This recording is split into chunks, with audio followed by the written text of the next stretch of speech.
it's time to talk, as promised at the top of the show, to Hampshire Hawks captain James Vince, who has led the team to a record equaling 11th finals day after posting a whopping 228 for 8 in their quarter-final against Durham and then restricting them to 195 for 6. James, congratulations. Another finals day. Just by the by, how many of those 11 have you taken part in? All 11, I think. Yes, I thought so. Fabulous. I mean, is it still have the same level of excitement? Yeah, it does. Yeah, I mean, finals day, for county cricketers, it's it's the best day in the calendar by a country mile. Yeah, the atmosphere, everything about the days, quality. And, when you get through the group stages of the Blast, which seem to go on for an eternity this year, and then you wait a couple of months or a month or so to then play the quarter final, it then kind of hits you again as to what you're playing for and the opportunity to be a part of that day. So, as you say, yeah, great win up in Durham. Yeah, got off to the perfect start with Linny and young Toby going crazy in the first 6 overs, kind of settled any nerves and got us ahead of the game. And then, yeah, thankfully we were able to, do enough throughout the rest of the evening to get the job done and have another final stage to look forward to. I was going to say, James, the sort of the success of Hampshire and what's behind the success. But you mentioned the quarter final there. Were you surprised by the surface? Because when you got to the surface, there was a lot of green grass on it, which normally means up north means it's going to do a bit. But boy, it was a belter. Absolute belter. I think it was the same wicket they played Northants on in the last group game. I think Durham chased 217 overs or something. I do know when we often reuse wickets at our ground as well, and they do apparently come back greener. I don't know what the reason is, but yeah, they do appear greener second time around. So yeah, the groundsman said the day before the game that it was the same wicket. He thought it would play well. But that game was a month ago, so you're never 100% sure how it's going to play. But to us, it looked like it was going to be a good wicket and played unbelievably well. Maybe even got better as the night went on, and the outfield kind of skipped on a bit, and as the dew came in, it got quite cold as it does up north towards the end of that game. But yeah, unbelievable wicket, probably the best one we've played on all year, to be honest. It might have been the most bonkers power play in the whole of the Blast this year. I mean, you only scored one off the first over and finished it 89 for none. So Toby Albert's had an incredible series, hasn't he? For over 450 runs, a fabulous strike rate. Your Aussies came good as well, Lynn and Cartwright. What are the secrets, do you think, of? I mean, is it prudent signing from Hampshire, overseas pros? I mean, there's obviously you've scored more Blast runs than anyone else in history. A lot of consistency there, sort of familiarity, continuity. What is the key behind Hampshire's success? Yeah, I don't know, because it is a format that can be quite hard to be kind of consistent in, and often we actually seem to just struggle through the group stages at different times. So it just managed to get the job done. I think out of those 11 quarterfinals that we've played, I think 7 or 8 would be away from home. So it's not like we dominate the group stages and finish in the top 2 comfortably. I think that maybe that helps us in quarterfinals. I think the team's got a great kind of will to win. Our coach Adi mentioned it the other day. I heard him speak about the will to win and the the fight within the team. The fact that we played in a number of those quarterfinals, I guess, probably helps. And as you say, the recruitment, I think we had as many overseas as we've ever had this year because of we had 2 young South Africans, Brevis and Leandre, who obviously are in the South Africa squad now. So Linny and Cartwright replaced them, and they've been fantastic for us. Or Linny's only actually played a couple of games because he got injured, but it meant that we had someone available for this quarterfinal, having lost the South African. So yeah, they've been great for us. Obviously 2 major contributions the other night up in Durham, and then I guess some old experienced players that have been there for all 11 of those, and some young guys that have come in, played in half of them, and some guys in the middle of that as well. So I don't really know why. I think it's I guess it comes down to having done it kind of before, and also the skill within the group is obviously good enough to be able to compete against the best teams in the country. James, you've got Northampton on Saturday. Ravi Bopara got 100 to get them through. Me and Manners have been talking on this show, in the last few weeks about the 100 and in the Blast, that there's a lot of experience shining through at this moment in time. The players that have played well this summer have been the more experienced players. The likes of Bairstow, hitting the 100. The likes of Bairstow, the Livingstons, you've had a good tournament. Are we seeing a sign that ECB are looking for a lot of young players and trying to fast track young players through the system? But when you play a tournament when you've got to probably think more than you have to, the older players do stand up and do shine. Yeah, I think with England, I guess they've kind of had their core group of players, and then I guess they're always trying to introduce players at a young age that they feel have got the potential to go on and be those older players in the team, to try and I guess give them some exposure to playing at that level, and I guess fast track them, get them used to playing international cricket and that sort of stuff. But yeah, as you say, people like Livy, he's in unbelievable form at the minute.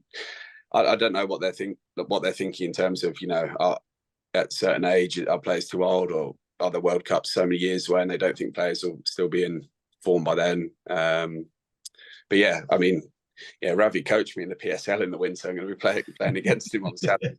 I might have given away too many of my secrets to him in the winter, but yeah, I guess the 100, 100's obviously a very good standard, and I think both young players and experienced players are doing well. But you're right. A lot of experienced players seem to be getting the job done in bigger games. Having said that, Toby obviously played a wonderful knock for us the other night alongside some of the more experienced players. So I don't know, maybe as people get older now, they're in slightly fitter and stuff than they were 10, 15 years ago. I don't know, I'm guessing a bit here, but maybe that age of kind of 35, 36, what used to be considered old, maybe that's, for batters in particular, is kind of pushed up a little bit now. And you're going to see players like Faf du Plessis still performing at 40 years old. So hopefully that's what I'm going to say, so I can hang on for a few more years.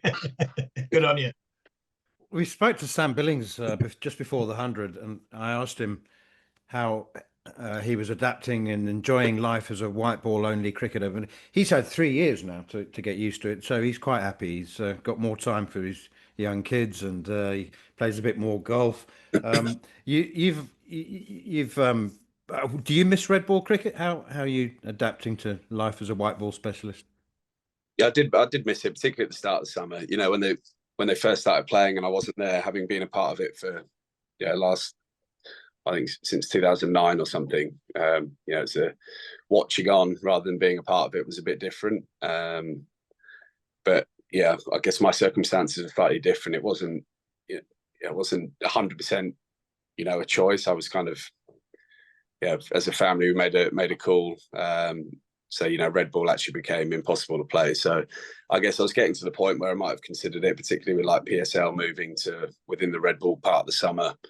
But the decision was kind of hurried along, and made it easier to make that call.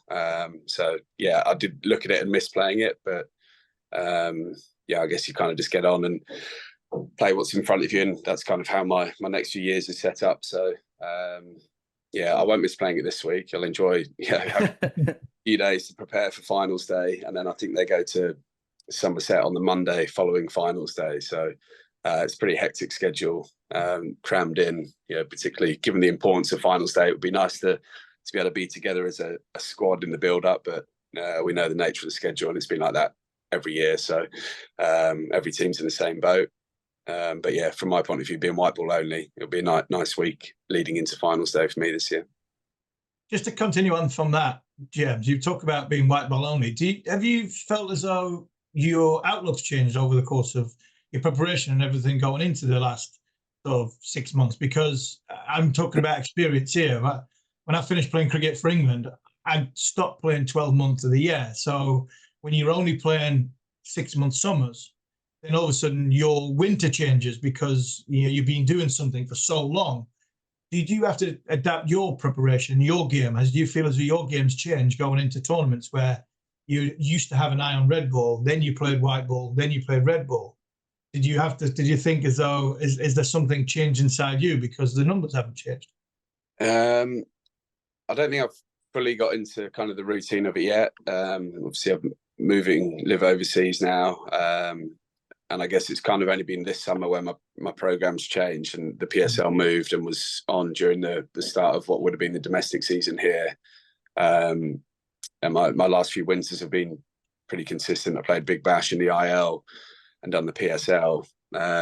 This year's going to be slightly different. You know, once Saturday's done and I head home, I have a block of time off, which I'd normally be in the UK, which I'll now be in Dubai. And my next cricket's kind of not until December time. So, the build up to that will be slightly different. And then again, coming back next year to the Blast, I don't know when the PSL is, but it's balancing it out between actually using the time to have a break and feel refreshed. And then, making sure getting enough training done to maintain and improve what I can do with the bat. And from that point of view, focusing on, one format, means all my time can be spent focusing purely on white ball stuff rather than red ball. I think when I played red ball, the county season kind of begins and training kind of goes out the window. If you're playing all formats, you're just going from one to another.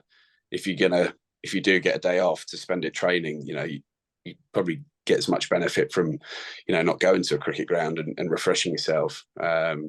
Which as an older player, I think is okay because you kind of know what you need. As a younger player, I think you can find, you feel like you have to be training, you have to be trying to improve constantly. So I don't know what's going to happen with the schedule, but I think it would be beneficial if there's just a little bit of breathing space here and there, particularly for these guys that are playing all formats. They want to improve, but they also want to be fresh going into the matches as well. Been an excellent season for Hampshire in terms of 2 finals. Well, finals day followed by the One Day Cup. I know that you haven't been part of the One Day Cup squad, but tremendous depth. I mean, there's some young players, very young players who have played in that. So you can comment on that. But I'm equally intrigued to hear something about life in Dubai. Most of us only ever see the airport. I know the terminals quite well. Yeah. But how is life in Dubai suiting you? I haven't been there for a while, so I can't tell you too much. But the family settled in. The kids are at school over there and enjoying it. They spent a decent chunk of the summer over here during their summer holidays, and that's that time of year, July, August is extremely hot over there. So it kind of works well that they're able to come back here and catch up with some friends and family and get away from the extreme heat. And then they went back probably about a month ago now and got ready for the start of their new school. I've only lived in the house, took a while to go through and everything. So I've only spent about 10 nights in the house that we live in. So I'm looking forward to getting back there and, post finals day and spending some time getting used to the area, trying to make some new friends, play some golf. But it's different, but the reason was for the family as much as anything. And they seem to have settled in well and are enjoying it over there. So I don't like to predict what's going to happen in the future, given 12, 24 months ago I wouldn't have anticipated living there. But for now they've settled in well. It's good. As I say, I'm looking forward to getting to know it a bit better in the coming months, really, in the build up to December.